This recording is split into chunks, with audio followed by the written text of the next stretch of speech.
Kuna beste yangu alikuwa analipia nyumba na mbabas. Mbabas alikuja kumpatia ugonjwa ingine hapo Ngori. Nasikia hiyo ugonjwa hata isikiangi kondom. Hata uko umevaa kondom itapita. Itapita tu. Inaitwa genital warts. Inaitwa genital warts. Genital warts. Hata uvae kondom wewe itapita. Na ikipita inaharibu wapi ama huu ugonjwa inakaaje? Unamea matangawizi, vitu zinakaa kama tangawizi, growth. Zinakaa kama tangawizi hapo kwa pusi, unaona?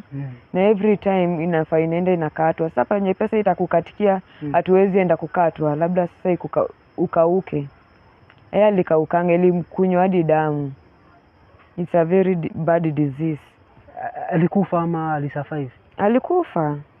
Ilimnyonya hadi damu. Hiyo mmea inamea.